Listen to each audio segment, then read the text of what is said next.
All right, let's not keep you waiting any longer. So thank you again for joining us. This is the penultimate webinar in the series that we have for the SIF ideation program. And today's topic is looking, as you can see on the screen, how can we integrate low carbon gases such as biomethane and Bio-SNG, which is synthetic natural gas, in a cost-effective way. So this is a part of a series where we are presenting the key sort of challenge areas within the SIF program and where innovation needs are. And in this topic, we are focusing particularly on green gases. And so we go to the agenda where you can see we have a really good program set out for today. We're going to open up with Beth Foster from the Innovate UK team, who's going to guide us through the Ofgem Strategic Innovation Fund, also known as SIF more commonly.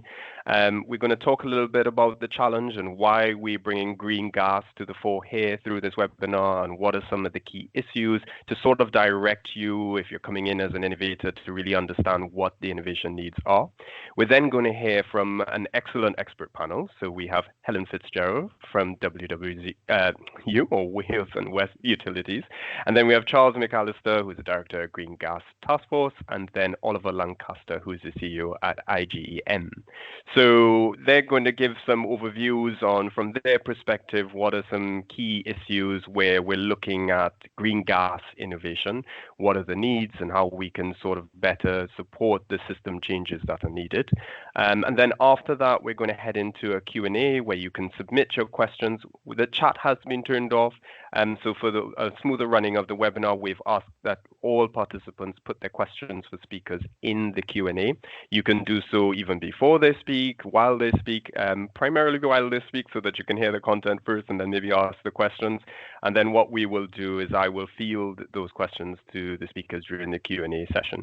There's always opportunity afterwards to ask further questions, follow up with us, and get in touch. So if you feel like you have something after, bring it to the table. We're more than happy to answer those afterwards. Then we're going to move into what we're calling the problem statement identification. So we're going to be using Slido. So in the Q&A, you can see the Slido code is there. We're going to bring up the QR code later on as well. And this is an interactive way for you to enter what do you think are some really focal points where green gas is concerned, where innovation needs are. And we will give you some guidance on what a good problem statement looks like, just so that you feel like you have an understanding of what you're going to be entering in. The purpose of this is we then take these problem statements, join them up in case there's any sort of clustering that might be needed. We sort of pair them with what is already happening in the innovation space to see where there may be a slight duplication of efforts. And then we then take these ideas into a filtered sort of approach for the workshop.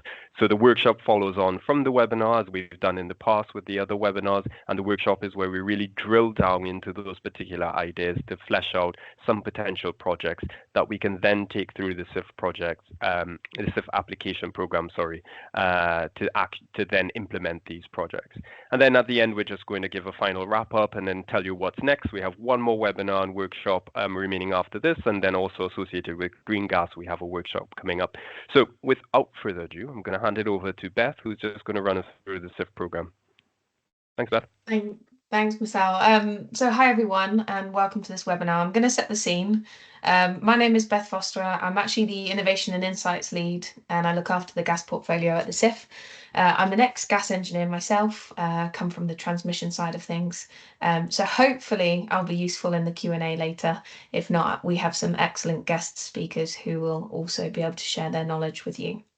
So a bit about the Strategic Innovation Fund. What is it? Well, it's a £450 million fund available between 2021 and 2026. What we're looking for is to fund various different phases of the life cycle of transformational projects, which are going to help get our infrastructure ready for a net zero compatible world.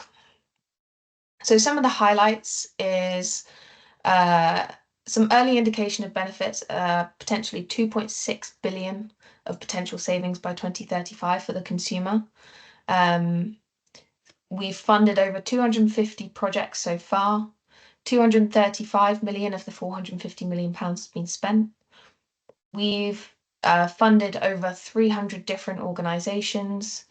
and they have put in £41.4 million worth of their own contributions, and we've supported over 100 small medium enterprises with various levels of support. Next slide, please. So what are we trying to do? Well, pardon the pun, we're trying to diversify the pipeline of innovation projects coming through. We do this by funding projects in 3 stages. So we start with the discovery phase, which is literally looking at feasibility study. It's about £150,000, £150,000 grant. Then, if successful in discovery, you can apply for alpha and you can be awarded up to £500,000. If successful in alpha over that 6-month proof of concept phase, then you get invited to apply for the beta phase, which is a demonstrator phase where we're actually building the physical infrastructure, and you can be awarded £10 million or more if the innovation is well justified. Next slide, please. So some of the considerations for round 5. So if you are planning to submit into this challenge, please think about these 7 areas or cross-cutting considerations.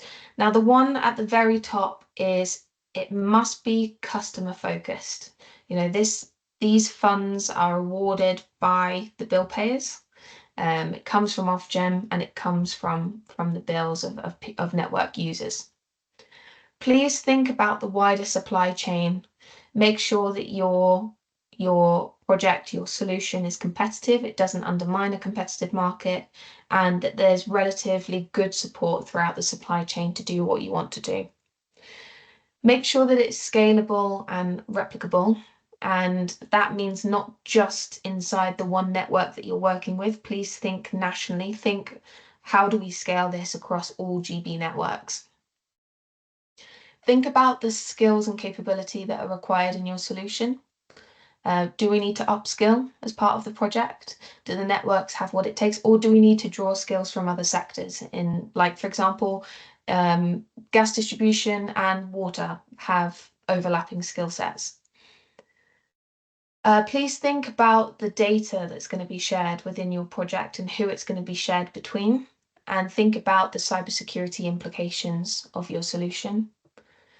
Think about how you're going to share the lessons learned from your project, not just at the end of the beta phase, but at the end of the feasibility phase, at the end of the proof of concept, at the end of the demonstrator phase as well. And then also think about the resilience of the networks and the sustainability of your solution. You know, do we have the skills and the resources within the networks to keep this solution going long into the future? Next slide, please. So the challenge that we're talking about today is challenge 6, the green gas challenge. However, this is one of 7 challenges that we launched earlier this year, and it sits within a much wider portfolio within the SIF. If you want to read more about the other challenges, you can watch our webinars back, previous ones, or you can read about them in our round 5 challenge document, which is published online, and with a quick Google, you'll find it on Ofgem's website. Next slide, please. So, green gas, how can we integrate low carbon gases such as biomethane and Bio-SNG in a cost-effective way, enabling networks to efficiently manage their injection while ensuring system stability and reliability? At this point, I'm going to hand over to Marcel, who's going to take you through a little bit more detail in terms of what this webinar is actually about. Thanks so much, Beth. So as highlighted there, obviously there are a few challenges that we have run through in the previous webinars and workshops, and this one we're focusing on green gas. We know that gas in the system has played a very vital role to the UK's energy resilience, and we are in a definite period of change. And we are looking at how we can sort of maintain system resilience and operability with net zero targets in mind, clean power 2030, net zero 2050, and the role that green gas can play. So we're looking at not only the sort of challenge areas where there's legacy infrastructure, which was originally designed for natural gas, and now we're injecting different or potentially injecting different gases into these networks. What are some potential problems there? How do we accommodate these increasing volumes, the lower pressure of some of these gases? And we're not talking about the markets needed necessarily. This is a bit of a technical focus. However, these elements would need to be brought into the projects as well.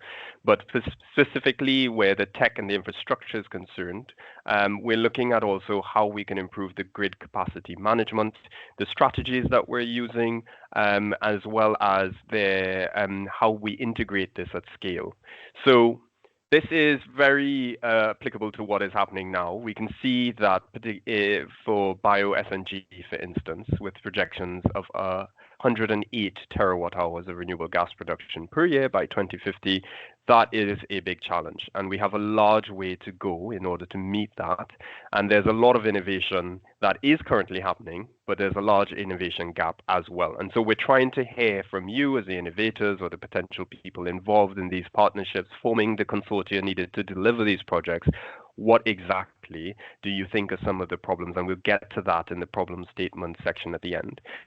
But we're looking at optimizing the grid utilization, enable dynamic injection management, ensuring stable and efficient gas network operation. Of course, when we're looking at gas networks, we're looking at them at the perspective of how do we sustainably, as much as possible, keep the lights on with net zero in mind, with resilience, energy security, and efficient operation as sort of the key wrapping layers that we want to achieve. Next slide, please. So in more specifics, the four challenges and the objectives, the four challenge objectives that green gas is particularly trying to achieve through the SIF program is to develop cost-effective solutions. That much is clear. When we're looking at the proposals that we want, we have to make sure that it has a level of commercialization that makes this a bankable, financially sound project. We want to make sure, and at scale, keep that in mind, we want to be able to increase and accommodate the amount of green gas that we can put within the networks, as well as streamline that injection planning, whether through forecasting, working with the network operators and coordination. We need to make sure that coordination is a key aspect in all of these potential ideas and projects. We need to also make sure that the injection and distribution is also at an advanced level, that the innovation is really pushing the dial beyond what is business as usual or what is currently happening. And we are aware again that not all of the markets are as advanced where green gas is concerned, and the innovation needs to be paired with that. But keep in mind that it has to then be scaled effectively so that we can be able to maintain supply to meet demands. So when we're looking particularly for the projects that we would like for the SIF application, these are the three core buckets that you can keep in mind. The first one is network integration and infrastructure readiness, sort of tying to the challenge areas above that we mentioned in green.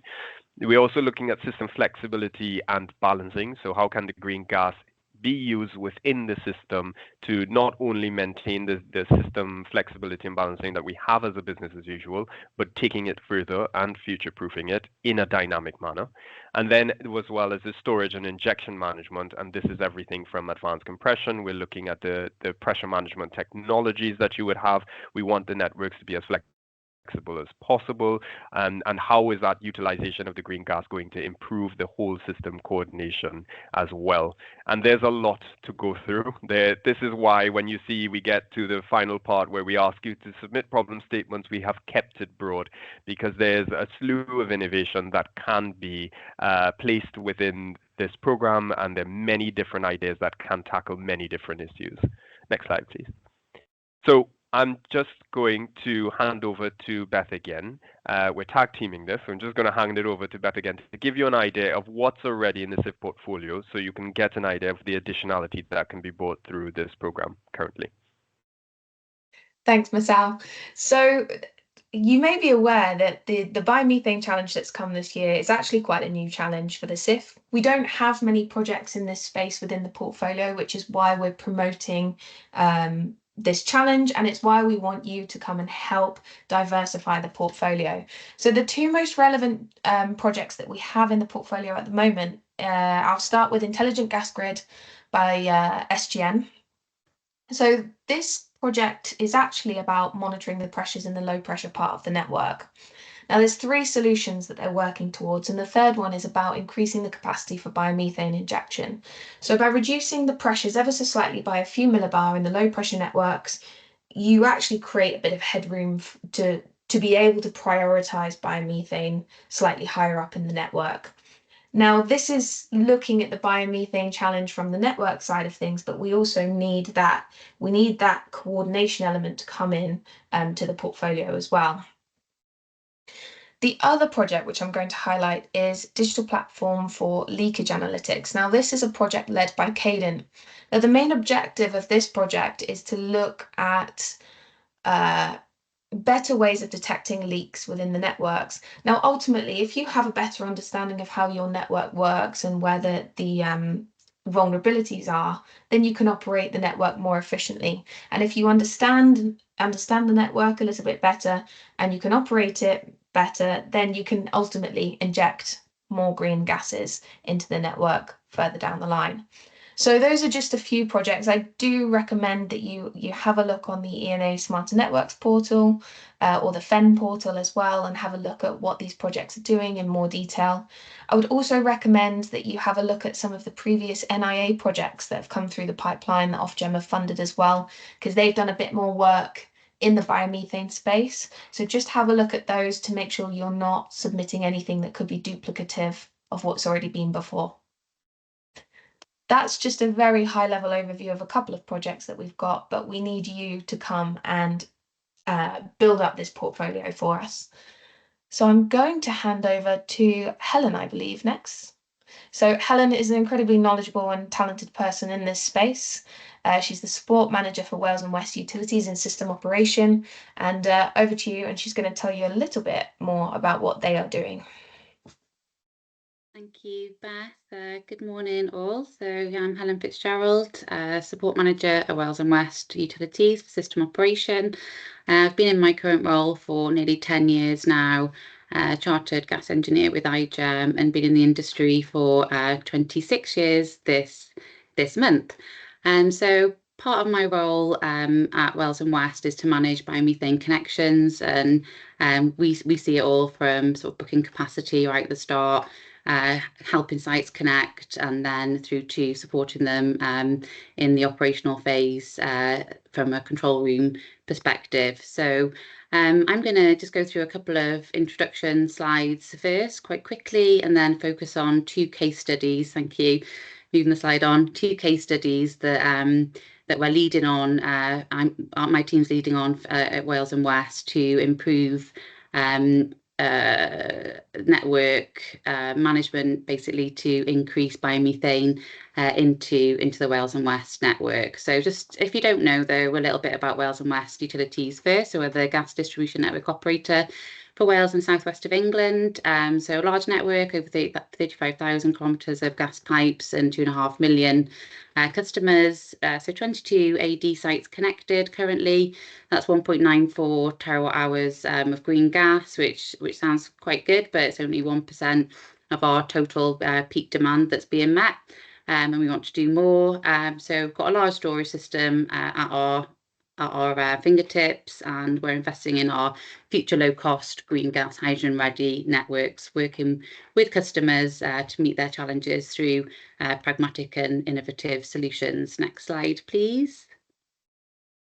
So a little bit about on our vision for green gas grid. So yeah, we see the gas network, resilient gas network, is firmly with green gas, firmly at its heart. It's in place now, heating most British homes and supplying industry and keeping the lights on. But as we know, the way that we generate and use energy is changing, and we're working to achieve our net zero targets and deliver reliable greener energy for heat, power and transport with our net zero ready target by 2040. As has been said, there's been a massive shift towards biomethane, what we can do now, and we still working with our hydrogen plans for rollout there, and how hydrogen can also be included in the future. But there has been a focus onto biomethane, and increasing biomethane connections into the grid, and then also looking at how we can manage our networks with the different green gases in the future. So as I say, there's the map, the 22 biomethane plants that we have, that is sufficient for 160,000 plus homes for the heating requirements. Next slide, please. A bit on innovation, working with Wales and West. So each year we report on our innovation progress through our Delivering Innovation report. That includes case studies and other information that can be found at that website address. As an example, 2024-5, we invested 6.3 million in innovation, working with 28 unique project partners. We're always on the lookout for new ideas and new projects. So if you do have one, this can be submitted through a simple form at the website address there, and then we'd be in touch with you to discuss your idea further. Next slide, please.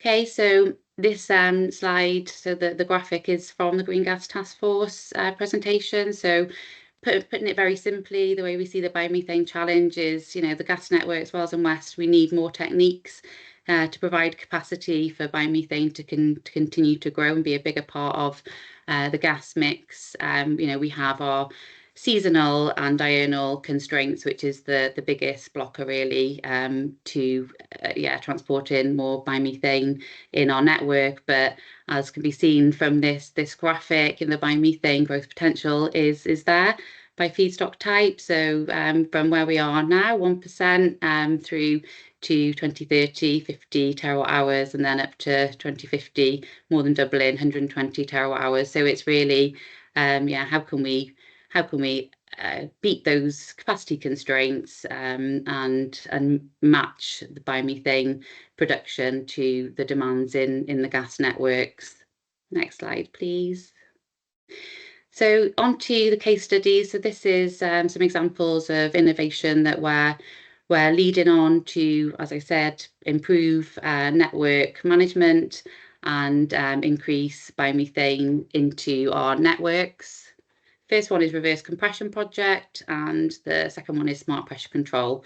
So first one, reverse compression, that you may have heard about, but it's one existing biomethane site connected to a medium pressure network in Southwest, and has suffered capacity constraints during summer months, so summer nights being the worst.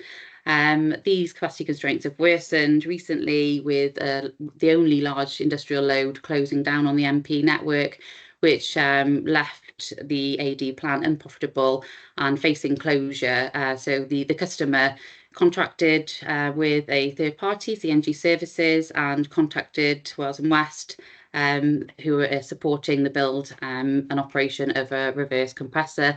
It's the first third-party owned and operated reverse compressor, which is now allowed under the UNC after the approval of the Code Mod 808 in 2023.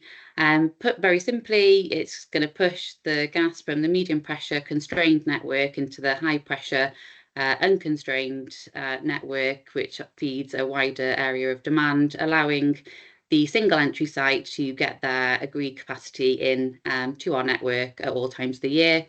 The project also allows for biomethane expansion at the site, with the installation comprising two 400 standard cubic meters an hour SAFE, which is the manufacturer compressors, which will be duty standby to begin with, but with the future growth at the biomethane site, will operate in series to achieve the full entry potential of 800 standard cubic meters an hour through the compressor.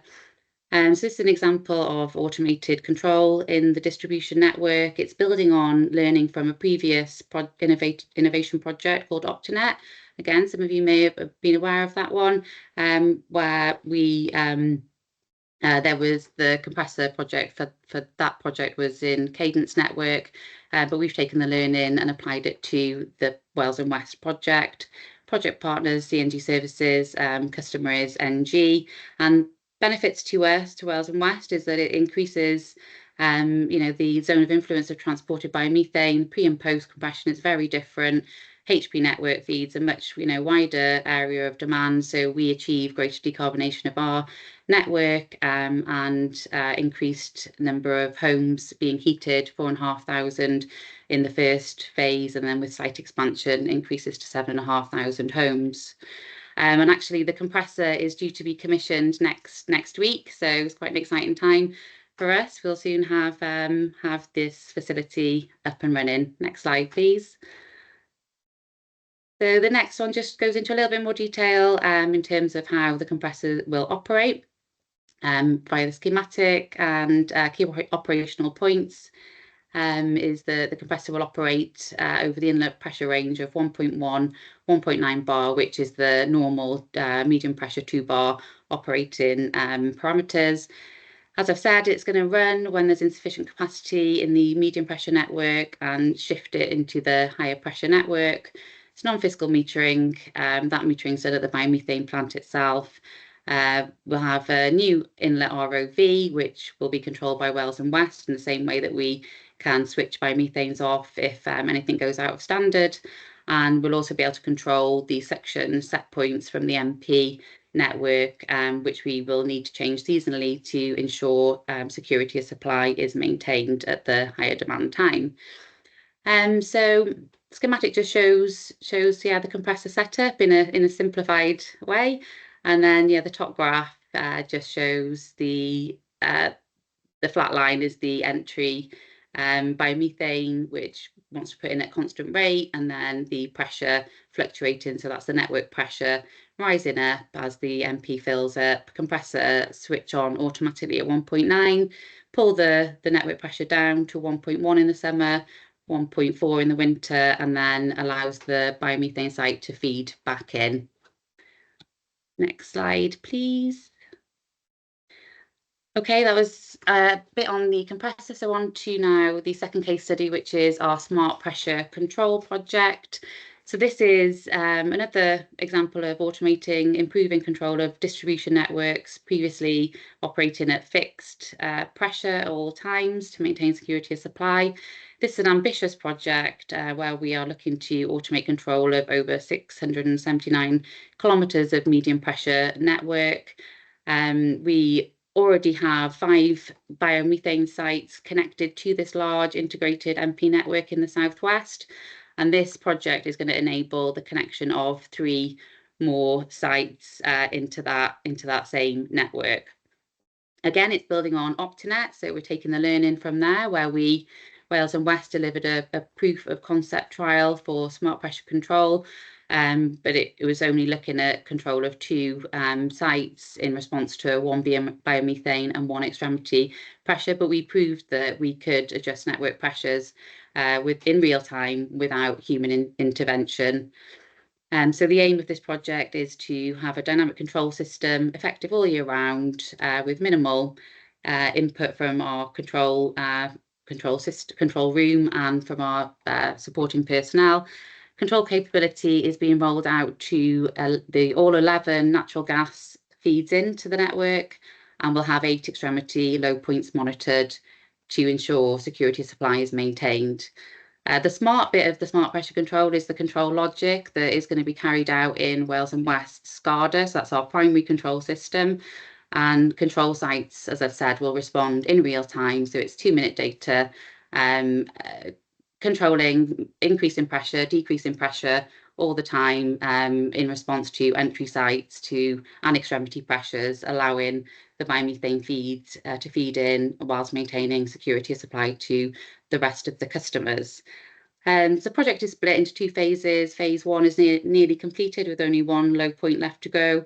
We roll straight into phase 2, which is installed into 7 further control sites and 5 low points. And with this in place, a further 40% of biomethane will be accommodated into the network. Our project partners are YZ Systems. It's a use it or lose it funded project. So GD2, net zero mechanism, and will be completed in 2025. Next slide, please. So just to put it into pictures, 1,000 words, this is the schematic of the MP network. So you can see the the dark green arrows are the 5 connected biomethane sites already, and the 3 are the inquiries that we have that we're dealing with customers now, and that we'll be able to connect once this system is in place and operational. The 11 control sites are the purple circles, and the blue are the extremity locations.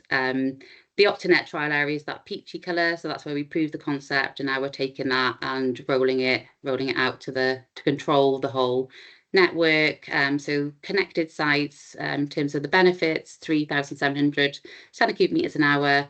We'll accept the 2,600 then once it's all in place, and the equivalent homes figures are listed there also. So, you know, we're doing all we can in this area. So this smart pressure control is something that we are going to roll out wider across Wales and West, and we have that baked into our GD3 plan. So a little bit of a business as usual, I guess, for us for this. But once we have installed and we've got the 3 other sites connected, we kind of are at the limit there, really. You know, we won't be able to any further green biomethane sites that want to connect in this area, and we continue to get more and more inquiries into this same area, would be constrained in summer. So we need something else. You know, we'd need a reverse compressor, we'd need storage, we'd need something else to enable us to meet our massive swings in seasonal demands. You know, so much to go out in the winter, not a lot of demand to go out in the summer. So I think that in a nutshell is what we're looking to do. Next slide, and I think that was my last slide. Thank you.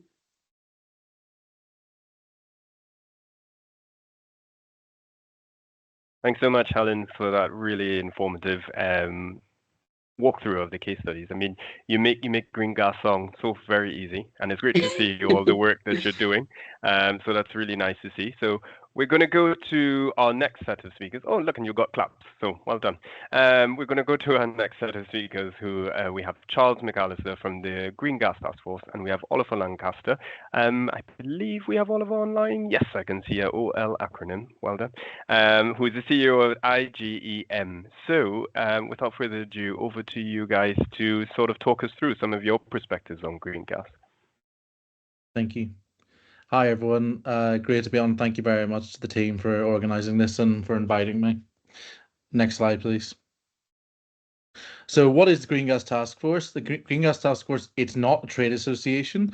It is it's a campaign group, and it's a collaboration between 13 of the largest biomethane generators, shippers and traders, all of the GB gas networks, and 4 important industry organizations. And if you wanted to know what's our mantra, what are we really pushing for? We are pushing to increase the profile of green gases and improve the policy environment in order to deliver that growth. Next slide, please. So in terms of who we are, this is the list. You can see the generators, shippers and traders networks and the association partners.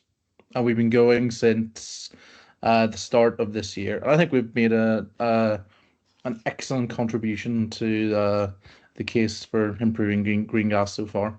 Next slide, please. Next one again.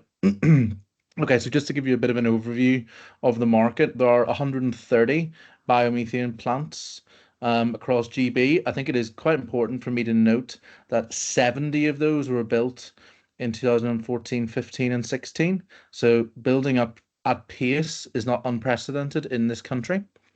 The connected capacity is about 11 terawatt hours, which is enough to heat about 1 million homes in the UK, and that is paid for by the Green Gas Support Scheme, which is the Green Gas Levy, which is approximately £3 on your bills.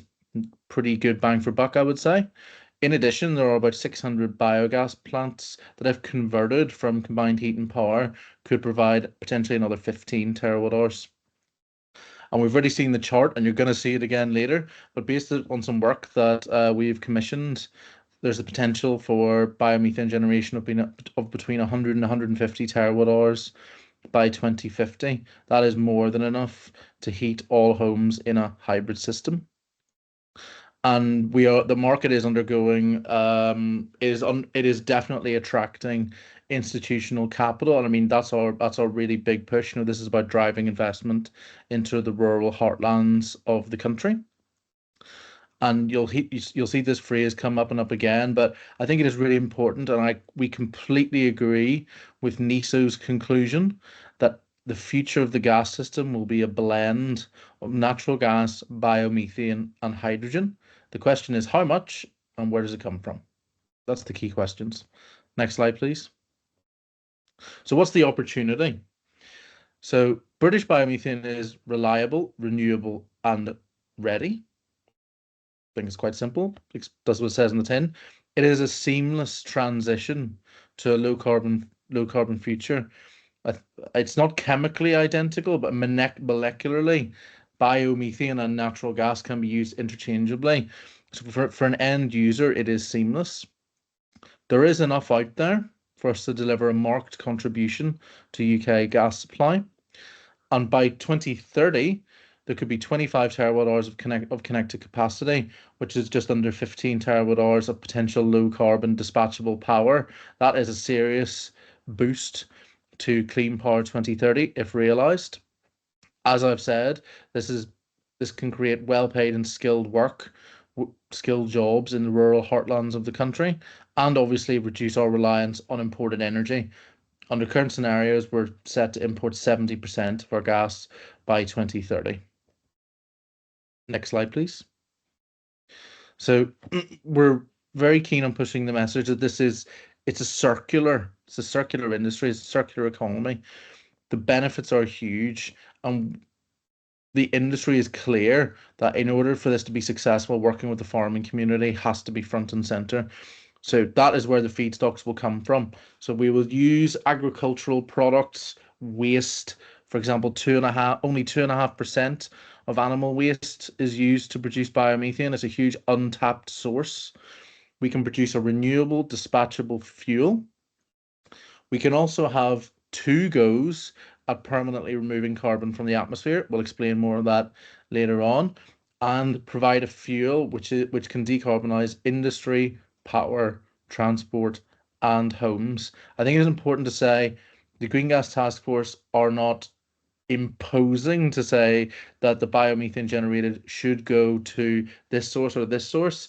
That is up to the market and that's up to government. What we're saying is the versatility gives that optionality. Next slide, please. So, as I said, I think we're doing a good job, and the momentum is definitely building. You can see the thing with the nice cows on the right was a IEA report on the outlook for biogas and biomethane. Some really good stats in there. The chart at the top is the NESO scenario on how much biomethane is going to be produced. They've effectively concluded that biomethane could supply a third of our gas supply by 2050. Pretty serious. And just before recess, the government released an exceptionally large number of documents, and one of them was a Clean Power 2030 action update, where they recognise the opportunities for biomethane. So some really, really positive stuff. Next slide, please. Policy, next one again. Okay, so what are our campaigning priorities? So profile, policy, they're the 2 key things to remember. But in a more detailed basis, what are we looking at? We are campaigning for there to be a target for biomethane generation, much like there is for wind, for example, for offshore wind. We're campaigning for biomethane to be 0 rated on the emissions trading scheme. Biomethane is currently treated exactly the same as natural gas on the ETS, which is objectively unfair. We are campaigning to extend the Green Gas Support Scheme to ensure consistent delivery of new projects. We don't want this dropping off because that will impact not only the supply chain, it will impact our ability to meet these decarbonisation targets. And also working to create a functional market for greenhouse gas removals from biogas upgrading, that's 1, and biomethane combustion, that's 2. And the relevance of that in particular is Dr. Alan Whitehead has led a review of greenhouse gas removals, which we contributed to. We look forward to seeing the outcomes of that. Next slide, please. So our reports. So I think it was realised quite early on that there was a sort of lack of literature firepower for the industry. So through Network Innovation Alliance, the task force has commissioned a series of reports answering key questions. And you'll see later on there's a list of further reports to come. If anyone has any strong views on other reports that should be, or questions that should be examined, we are all ears. I'll just run through them quickly, the ones that are being developed and further down the pipeline. So the first one is greenhouse gas removals. So biomethane represents a really great double chance to capture and permanently remove carbon dioxide from the atmosphere. In the process of biomethane generation, you will create biogas, which is then removed from the carbon dioxide and then injected into the grid. That CO2 it's a really pure stream, and it is a cost-effective means of carbon reduction. And then also, if you're in a CCS environment where post-combustion capture is added, that offers the second chance. So we commissioned a piece of work to delve into the detail, and this work concluded the biomethane industry could deliver over 38 million tonnes of negative emissions by 2050, while delivering 65 terawatt hours of low carbon dispatchable power, a serious contribution. And then if we go shorter term, in 2030, 25 terawatt hours could generate 3.6 million tonnes. So for context, that would be a very large refinery. From biogas upgrading alone doesn't even include the post combustion, and in a very price competitive range, much cheaper indeed. With power CCS, that would add another 4 million tonnes, while that could actually allow us to use or buy more of just over 40 terawatt hours of natural gas consumption. So that is quite an exciting prospect. Next slide, please. Transport. So these pictures are from a business in Chester or near Chester that converts lorries to run on 6x2 and so that they can run on biomethane. Now, biomethane is a really credible solution available today to decarbonise the HGV market, especially the bigger, heavier trucks. That offers emission savings, cost savings, and we already have a world-class gas grid that allows the delivery of that fuel. And we have a rapidly expanding gas refueling network. So that is a really exciting prospect, and the report we have on that will be coming out in the next few months. Next slide, please. Feedstock, you've already seen this chart before. So we commissioned Alder BioInsights to do a piece of analysis for us on what's the potential for biomethane out to 2050. And as you can see here, the injection into the grid is currently 7 terawatt hours. By 2030, there's sufficient feedstock to get to 50 terawatt hours, although build rates, etc., would limit that. Key point in that here is feedstock is not a limiting factor in the short term, really important. And by 2050, there's sufficient feedstock for 120 terawatt hours of biomethane generation, a serious contribution, and that can be delivered without negatively impacting food production. Key point. Next slide, please. Economics. Okay, so we commissioned Baringa to do a study on the economics of biomethane, and this was in 2 main phases. First phase was what are the on-site opportunities for cost reduction, and phase 2 is what are sort of the whole system's macro opportunities.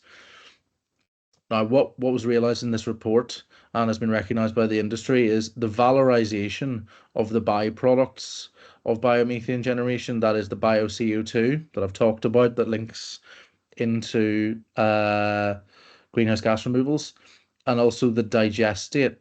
So biomethane generation produced sort of an equivalent natural fertilizer, which can be used. For context, the UK doesn't produce any synthetic fertilizer anymore.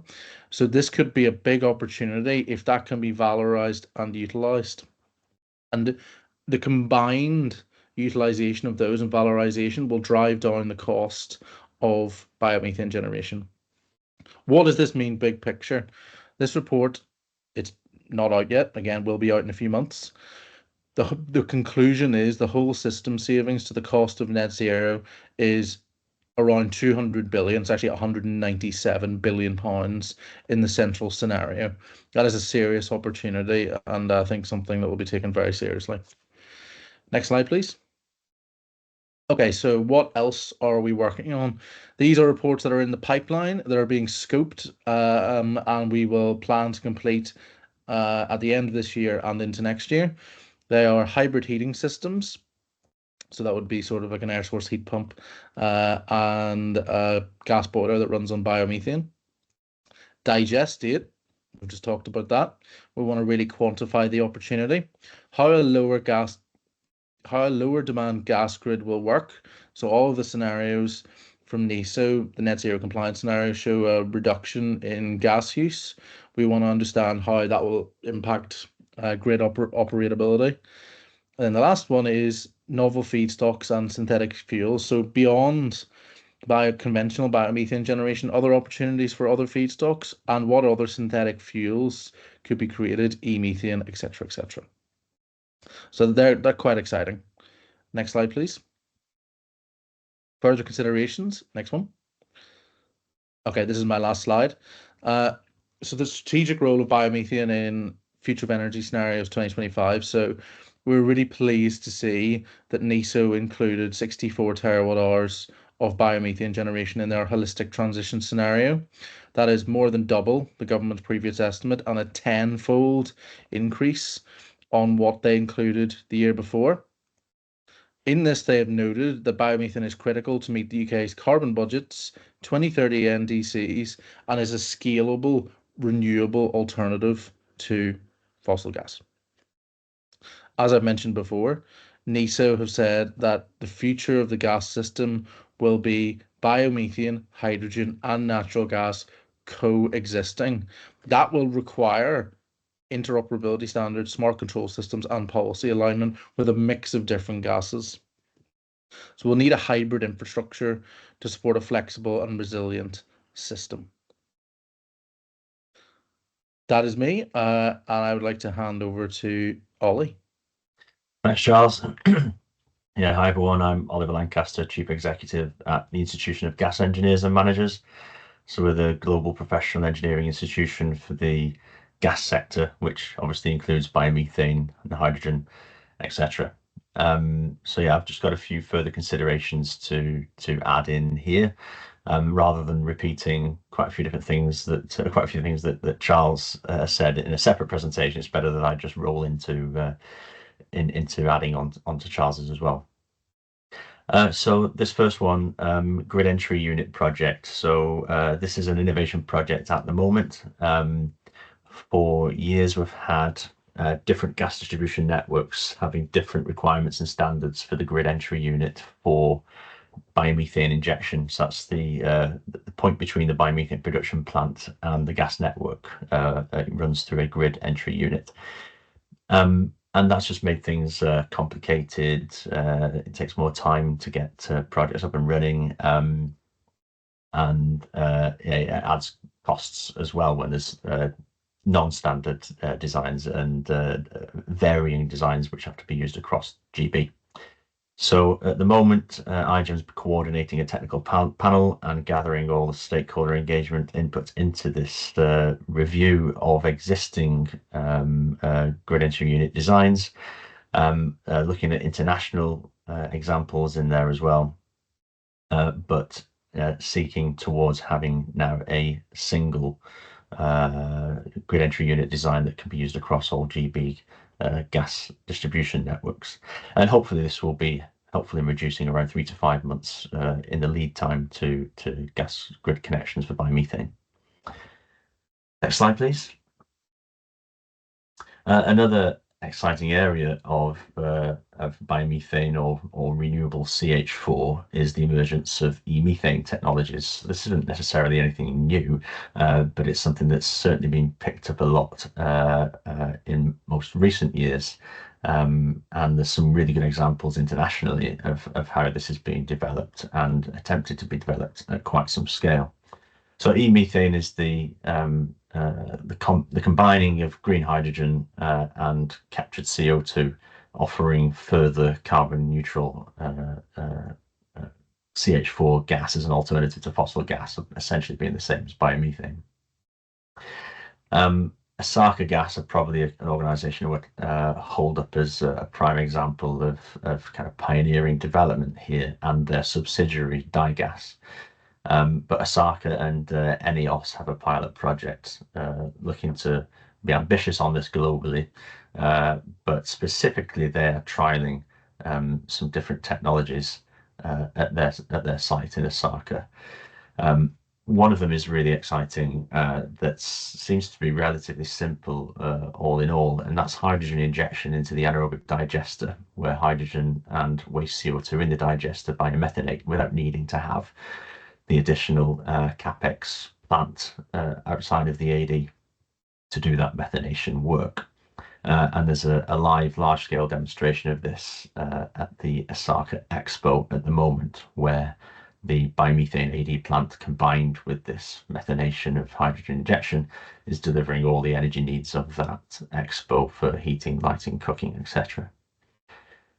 We also have at that site that Asaka have a solid oxide electrolysis cell. In fact, I think there's a few different scales of this lab and demonstrator trial.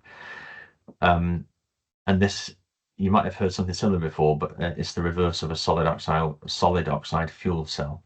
So this is where there is carbon as an ingredient, carbon dioxide as an ingredient into the electrolysis cell, and that is produced by direct air carbon capture, which is powered by renewables, and that carbon goes in to mix with hydrogen into the synthesis part of the system. And the waste heat from that methane synthesis, along with the water that's produced in the synthesis plant, is sent to the DAX unit as steam. So it's very much a circular opportunity here, with 85 to 90% energy conversion efficiency, which is very impressive. So we look forward to finding out further how they get on with that activity. And last one I think might be missing off the bottom of the slide there, is, for me anyway, is just biomethanation and more traditional approaches of producing methane from using CO2 and hydrogen streams, including the Sabatier catalytic process. So that's all happening at that site there. And I know there's ambition and activities going on to look at what might be done in the UK and in other countries as well. So this is just an example of what's happening, and I'm sure there are other opportunities to deliver innovation in this area. Next slide, please.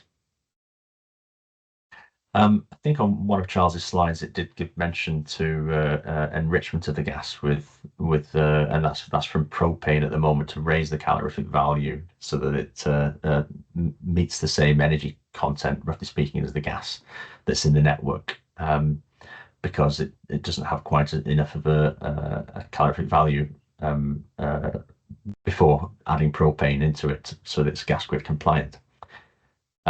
So there are alternatives to propionation with fossil fuel, with fossil propane. So instead you could be dropping in something different, which are the two bullets there. That does help to deal with the emissions impact, but it still doesn't necessarily overcome the cost challenge that does come with propionation. It adds a significant cost to the production of biomethane. So one area in the third bullet at the bottom there that's been progressing for a number of years now is on future billing methodology. So that's where the reform of that, so that we can have what's called real-time settlement methodology, is a project that's looking to implement into billing in 2030, where essentially customers are billed for the energy content of the gas that they receive, so that it is flexible for varying CVs, and it is able to deploy across a multi-gas system as well. So this will lead to the elimination of the cost and emissions challenges and impacts of propionation. So this is hopefully an interesting area for you if you've not come across it before, and there obviously may well be other opportunities with this as well in the future. Next slide, please. Reverse compression has obviously already been mentioned by Helen from Wales and West Utilities on that particular innovation project. That's exciting that it's going live this month. But this is just to encourage maybe a national view of reverse compression. So Denmark are a really good example. Evidar is the gas network there, of where they've delivered a fully reversible gas system, including distribution up into transmission.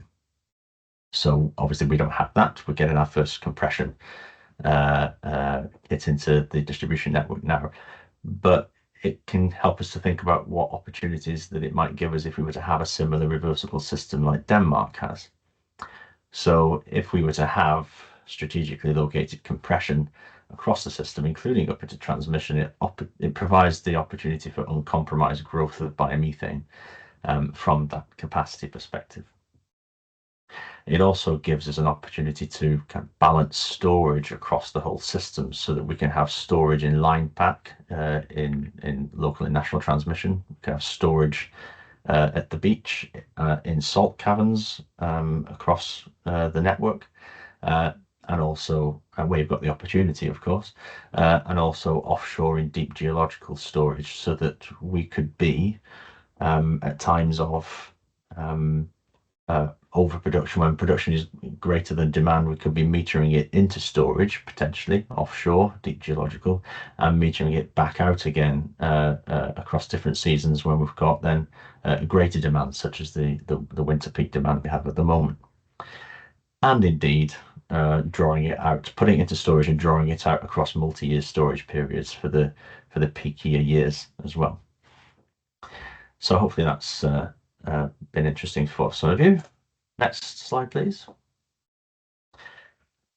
We have a few times talked about identifying where there might be hotspots for biomethane or e-methane production, and that's something that still remains a topic of conversation today. There are a couple of bullets there at the top in relation to where there might be hotspot advantages or benefits for biomethane, and the bottom bullet split in two is more in relation to where there might be more of an advantage for e-methane. So the first one there is where you can have biomethane production integrated around where there are other energy assets, particularly here in this example talking about carbon capture and storage facilities, so that there could be negative emissions of biomethane just by the ease of connection to the pipeline exit for CO2 for permanent storage.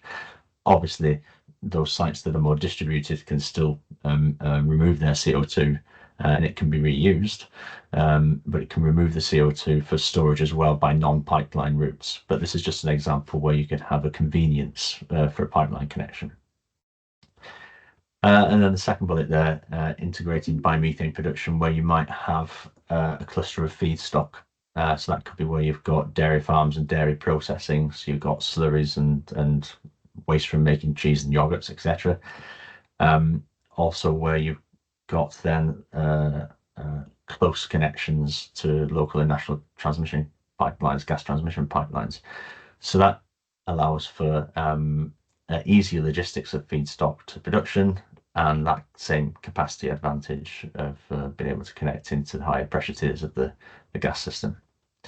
And then this bottom part here of the slide, this is thinking about where we might develop biomethane sites where there's a close proximity to major energy supply and demand centres, so that you've got perhaps high capacity of electricity being able to deliver for electrolyser power supply, but also a CO2 supply from industry for supplementary e-methane production, as well as the biomethane with the AD.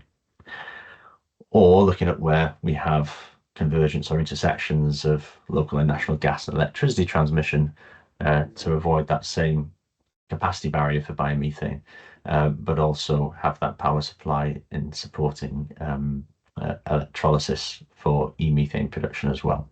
So just a few ideas there of where we might have geographic hotspots and target areas. Next slide, please, which is my last slide. This one's a little bit off the wall, but at the moment, biomethane isn't particularly accessible commercially.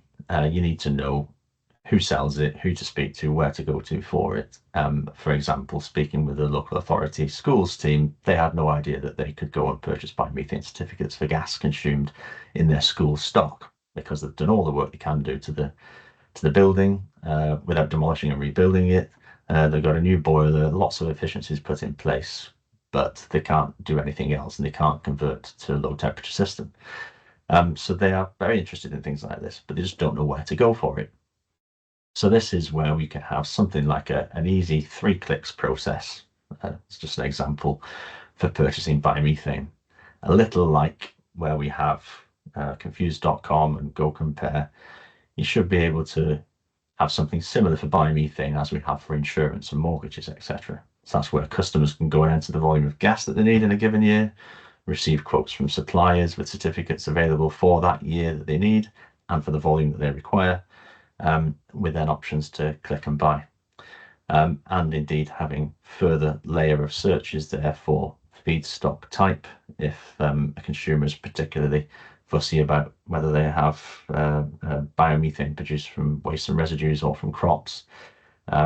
Or you can have locational searching as well, if the customer desires to have their biomethane from production plant close to where their demand is.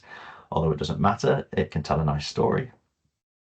And forward purchasing. So people might be able to search then for 3, 4, 5 years ahead to be able to agree purchasing for certificates for biomethane for their future needs as well as their current needs. So that's just an example where if we create a platform where biomethane becomes much more accessible, it grows the demand, and then the demand then leads to greater levels of production to meet that demand. So hopefully that is a bit of an interesting one for you as well. And I believe I am done. Thank you.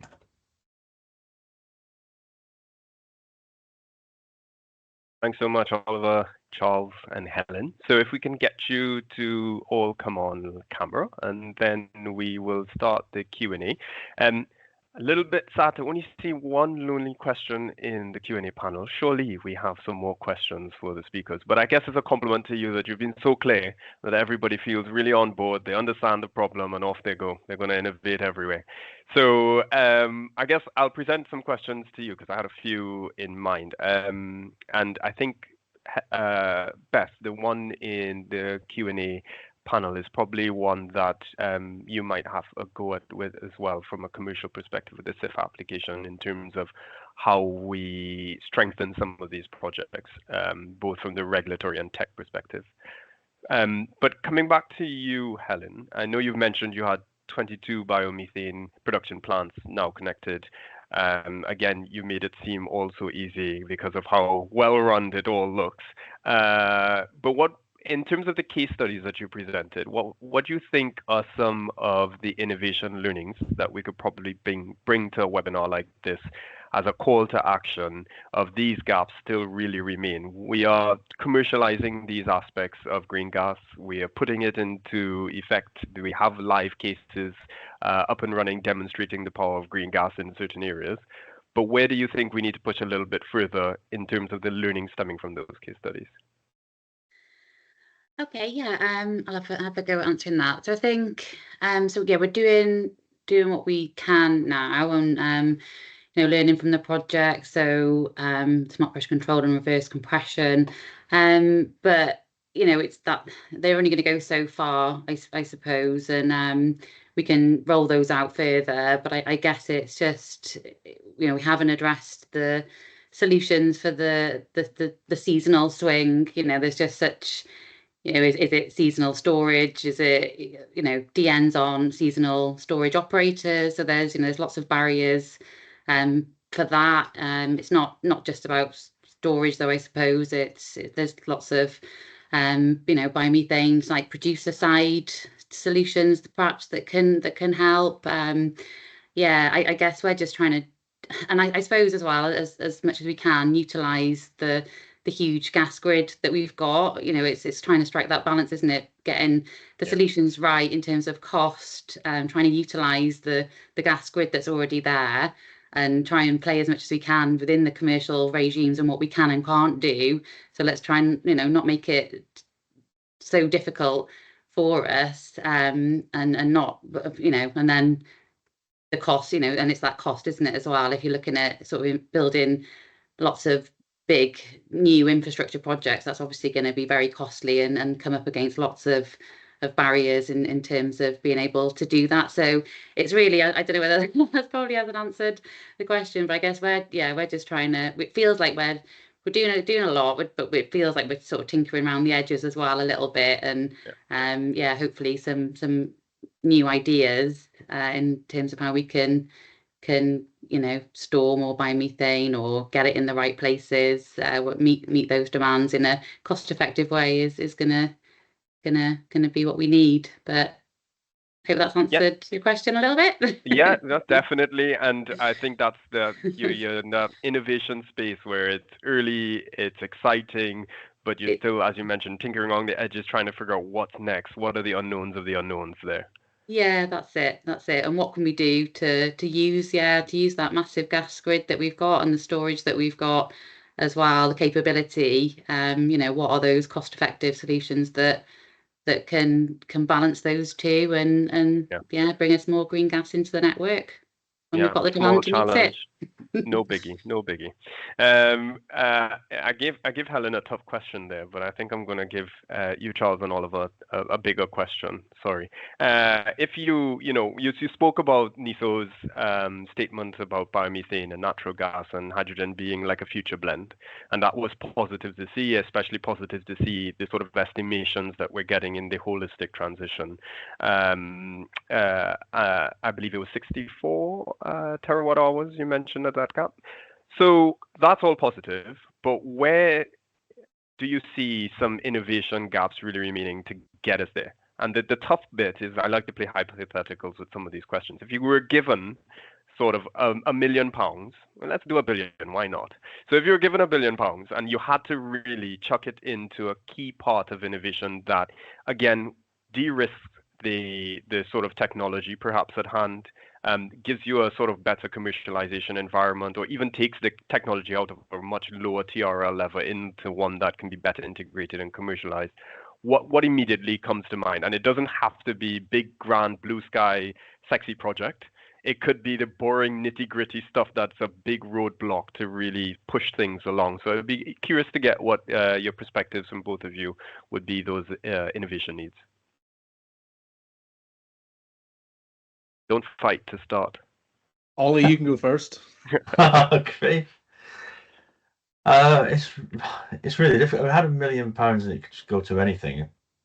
I guess it would be trying to work our way through for what the right long-term support package would be for biomethane production, which may need to be innovative in itself. And what do you mean by that, Oliver, in terms of long-term support package? So the problem has been with biomethane production that the lifespan of getting a biomethane project from inception to connecting and flowing is a relatively long period of time. And if you've got and it certainly can be quicker, and it's getting a lot quicker, but if you've got a regime of support for biomethane plants that runs in like 5-year periods, then you can't start a new biomethane plant project within like a couple of years from inception, a couple of years of that scheme ending, without the certainty of what's going to follow, to know that you've got a viable business and solution that's going to be working, going to be injecting, going to be delivering for the business needs and for the country. Right. So having something that is long term helps the industry to settle into delivery, into quick delivery, which is going to be needed to get the scale that's been presented on the slides there, what the potential is by 2030 and 2050 with the feedstock potential, it needs kind of unleashing by having that certainty and long-term support package. I would echo that completely, and I think the stat that I talked about earlier, that there were 70 plants built in 2014, 15, and 16. With the right support, this can be done. I should have included the chart, but you can see the sort of up peaks and troughs in numbers of new plant built, and that's because of inconsistency. Consistent plan combined with sort of a future of the grid future supply plan, I think would be great. In terms of sort of broader impacts, I mean, we've talked about some of them, and the rooms for innovation in removing the need for enrichment and the opportunity around the Wobby index, grid connection costs and potential socialization of them, that sort of thing, digestate as well. Anything that we can do to get the cost of generation down, reduce the waste, and valorize those products for an end use would be extremely valuable. Not going to get into planning and permitting because that tends to impact lots of industries. But yeah, that would be my sort of contribution. And given that we're probably in a stage where the markets are not at the ideal state to really get that pushed there, where people can clearly see the business case all the way to 2050, and now they're stuck in a sort of, it's a little bit riskier environment. What do you think? And I know you touched on some of these, all of us, so maybe it's just an expansion on some of those, the e-methanes or otherwise. Where do you see some promising tech that probably is at a lower TRL level, but with some injection of innovation funding, again, particularly from the public funding programs like we see with SIF? What are some of those that you think we should probably be bringing to the fore more? Yeah, for e-methane wise, the opportunity is significant, and we look at the feedstock potential that was 220 terawatt hours a year by 2050. You can add a lot more into that if you bring in the potential for e-methane as well, and so you end up probably hitting around about the 200 terawatt hour mark as well. And when you look at the FES 25 statement that's been talked about before around a multi-gas network, you've got a biomethane network, hydrogen network, and natural gas network coexisting at the same time, and you add maybe 120 or 200 terawatt hours, including e-methane of a kind of a biomethane collection, to an amount of hydrogen that might be run through the system for all kinds of demands, but particularly looking at where you've got some clusters of heavy industry and power generation near to where you can have hydrogen production with carbon capture and storage, as well as green hydrogen production. And you start to include the terawatt hours of hydrogen that may well be needed in those areas. It becomes quite a significant system. What's to be determined is, we don't know where it's going to end up yet, and where there's going to be those different slices or multi-gas networks existing in the same areas. But e-methane, yes, it needs quite a bit of focus. I know some of the gas networks have got a little bit of work going on it at the moment in relation to some innovation funding in early stages of that. There's definitely learning internationally to be taken from it. But because the size of the prize pushes it even higher towards that 200 terawatt hour kind of level, we really should be paying some attention as to how we might cost efficiently and energy efficiency wise integrate that with existing and future biomethane plants as well, where you've got those opportunities of coexisting with CO2 supplies and significant power supply capacity to be running electrolyzers as well. Yeah. Just quickly, do we have any? We had a question in the Q&A panel. Are there any e-methane plants projects in the UK, like we've seen with the Osaka trial? I don't think we currently do, or not anything of any scale. There was once upon a time a joint project between a gas network and a water network, that was looking to deliver this, but it was something that was ahead of its time, and perhaps, if I can kindly say, not appreciated in its day. Whereas today it would be met with support in gusto. So it's time for things like that to come back round again, and not just that, but further types of work like that. We have, I think I opened Pandora's box and we had a lot of questions that actually come through in the Q&A panel. I'm not sure if the panelists can see them. Can you just let us know? No. So what we will do, we will definitely, because I don't think we'll be able to cover all, we'll definitely share your questions with the panelists as well as the SIF team and try to get some of their responses back to you, so that we feel like we've addressed all questions, even though time is not on our side right now. We have a few from what's the economic value for rural communities with the sort of 2030 and 2050 targets?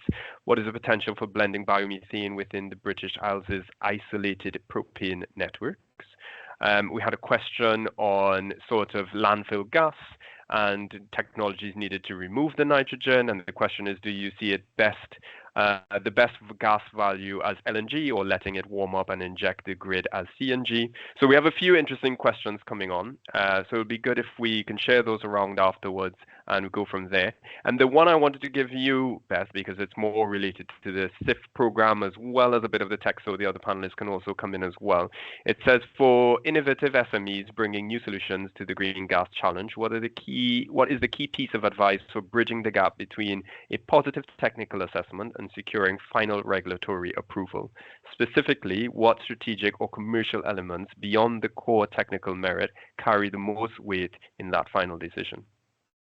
Very well worded question, by the way, Dan Heller. Hi, Dan.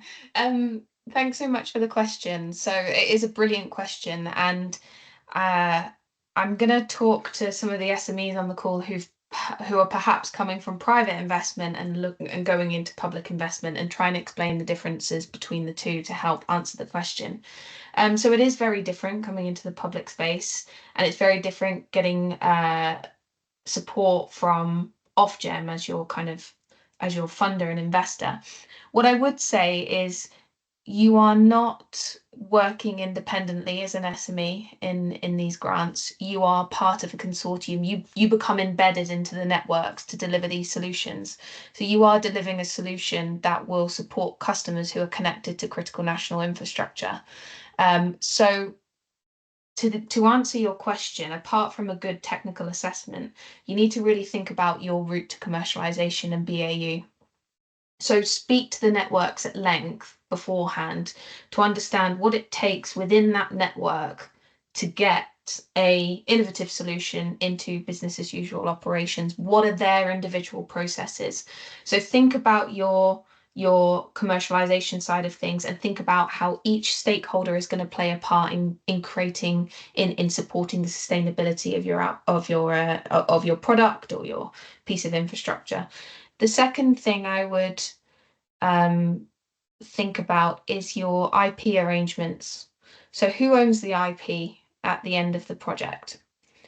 Ideally, we want it to sit with the networks as much as possible, because we want to create and support a competitive market, and we want this to be scalable throughout all GB networks, not just the network that you're going to be partnering with initially. So those two things, route to BAU within the networks and within the price control, and IP arrangements, are the two things I would focus heavily on in your bid. Thanks so much, Beth. Let's move on to the next session. Again, apologies that we can't go through all the questions, but we definitely will put them out to the panelists and collate them. But thank you so much, Helen, Oliver, and Charles, for joining us. It was really, really insightful. Got to see those case studies, the upcoming tech, the sort of targets that we can and maybe meet and will meet, who knows, with the innovation that is going to come through, but with the challenges there. So thank you so very much for joining us and giving your presentations today. we're going to go back to Beth to sort of look at what is coming up, and then after that we can get into the ideation process. So back to you, Beth. Thank you. So please, if you enjoyed today, please register for the workshop. Oh, I think we skipped a slide. Oh, oh. If we could go back a couple.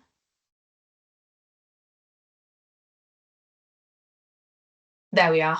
Yes, thank you so much. So if you could, if you enjoyed today and you got a lot out of it, please sign up for the workshop on the 17th of September. We're going to go into much more detail in terms of what does a bid look like against this challenge. So today was setting the scene. In a couple of weeks' time, we'll be really, you know, starting to formulate some of those proposals. And then we have another challenge, our final challenge, which is the whole system optimization challenge. We'll be having a webinar on the 24th of September and a further workshop on the 9th of October. And at that point, we will have covered all 7 challenges, and we'll be in the midst of cycle 4 competition. So the competition will be open for bids by then. I think I'm handing back now. Yes, thanks so much, Beth. So let's jump straight into pulling out phones or entering Slido codes, scanning QR codes. So what we want you to do is join us on Slido. Here you're going to either, like I said, scan the QR code or enter the code that you see below starting in 20. And we're going to submit some problem statements. And they're specifically around the question, what specific problems have you identified in relation to the challenge theme of green gas? Please summarize these as brief problem statements. And then you can vote on submissions as well. So when you see submissions coming in, if you feel like you share that idea or you think that that is a really good focal area for us to focus on within the workshops, feel free to upvote them. And we will definitely be taking these, like I said, filtering them out into the workshop for the key ones that match some of the challenge needs and are within scope to be able to then have further discussion in the workshop, where we hope you also join us. It will be virtual. Next slide, please. So what makes a good problem statement? Like I said, that's a question at the top there that you're going to see on Slido. And so the problem statement is one that we're really going to identify what is the issue, and it should be specific, but still brief at the same time. So we don't want an overall essay being chucked into Slido. Please keep it really short. We're looking at probably 2-3 lines max that really identifies the problem and gives some sense of rationale within that as much as possible. So think of how you can summarize those challenges and ensure that the problem statement is relevant to the challenge that we are here with today, green gas. So we want to specifically focus on biomethane or Bio-SNG. And then some examples we've placed at the bottom there for you to consider. So what we're going to do is we're just going to wait a few minutes to have that sort of be populated on your end. We're not going to run through the problem statements here. We're just trying to maximize and capture your engagement while we have you on the call. And the Slido will remain open after the call as well. But we're just going to hang in the background while you enter your problem statements, and we'll get back to you.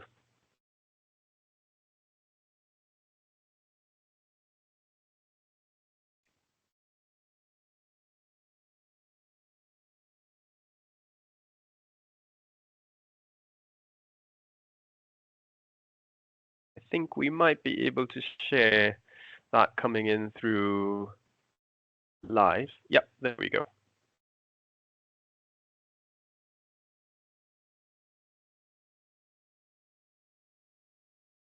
Remember, try to have a read before you enter your problem statement, as your idea may have been captured before.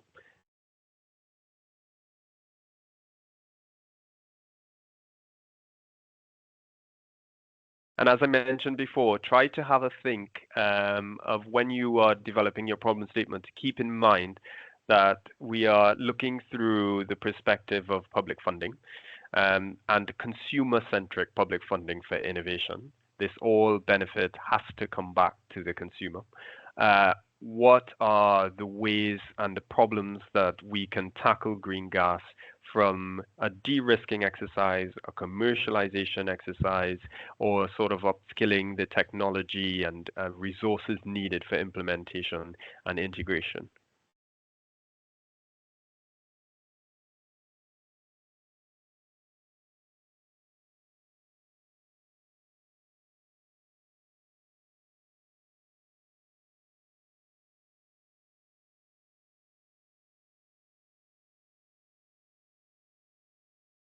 So let's move on. Just conscious of time with 5 minutes left. But again, the Slido will remain open. And if you have any questions, you can get in touch with us or the Innovate UK team. So next slide, please. Just a reminder of the events that are coming up. We just have 3 more events. There's a workshop with this one. We have a webinar for whole system optimization as well as its subsequent workshop. So stay tuned for those. The next one and soonest one is going to be on 17th of September. We've kept it consistent on a Thursday at 11 for each of these. So it should be fairly easy to remember. And if you can use these QR codes to register, that will take you to the landing page for that registration. Next slide, please. What we also would like is if you have any sort of ways of engaging with or questions of engaging with SIF, we have the Innovate UK team on. We have a bunch of links here for you to use. There's a QR code for inputting any expressions of interest. And I'm going to just see if Beth or Joe on the call, if you have any other things that you may want to add in terms of engaging with you.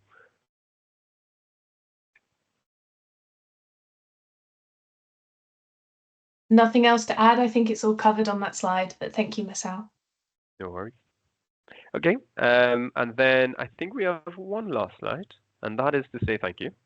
It's been a pleasure having you. If you've been on our previous calls, nice to have you back. If it's your first time, please stick with us. It would be great to have you in the workshop as well, because remember, this is a whole funneling session of moving the ideas from the webinar into the workshop, into ideas, implementation, meeting net zero. Simple.